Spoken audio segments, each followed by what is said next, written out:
Hello, all. I am Dr. Nafarovich. I am here, and I am. Ouch! Oh my gosh, that thing got so hot. That little metal thing got so hot it just burned my leg. Yikes! I'm Dr. Nafarovich. I'm here in the classroom. I'm the teacher. I'm just wondering about a second broadcasting there. I'm thinking that that's kind of suspicious that that second broadcasting keeps popping up there when there's no reason for it.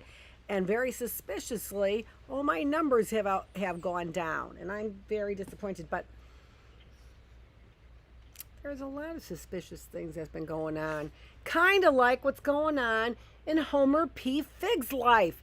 Lots of suspicious stuff going on, but not the same era. Look at, we're out in the sunshine. Isn't this great to be here in Michigan? And the sun is so warm and intense. And don't tell me it's not more intense than it used to be. Totally is. The only people who don't believe that are the people who are, I don't know, smoking dope in between classes. Message for Homer Figg. Live in a barn and you get used to having all kinds of creatures around. Horses and cows and pigs and wild things like owls and mice and snakes. One time Harold and I watched a fat black snake swallow a little gray mouse. It was the most amazing thing because the mouse never moved or tried to get away. It was like the mouse knew it was snake food and didn't want to make trouble.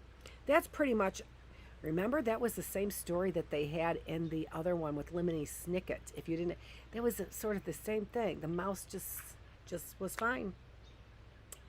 That's pretty much how Mr. Willow acts with the beautiful Kate Nibley. His eyes even blink like mouse eyes, and he shivers like a mouse whenever he says things like, "Oh, really, Webster? How simply fascinating." Or, "What's your opinion, Webster? Should I wear the pearl necklace, or do you prefer the amber?" Haven't known her 5 minutes, and already she's Kate, and he's Webster, and you'd think they'd been sweethearts for years. We're sitting in a little restaurant at the steamship terminal eating butter muffins dipped in chocolate and glasses of ice-cold milk. Miss Nibley is busy to me. You say your brother was sold into the army? Extraordinary. What a terrible injustice. The whole purpose of the war is to end slavery. Is it not? Ooh, we've got kind of a bad connection. Too bad. Let's see. I don't know what the purpose of the war is, I tell him, talking around a mouthful of muffins. I just don't want Harold getting killed, is all. Of course you don't, Frank says, sipping delicately at his glass of milk. The loyal brother. How touching. And you say this enterprise, this urgent journey to free your brother, is being financed by Jebediah Brewster of the famous Brewster Mines?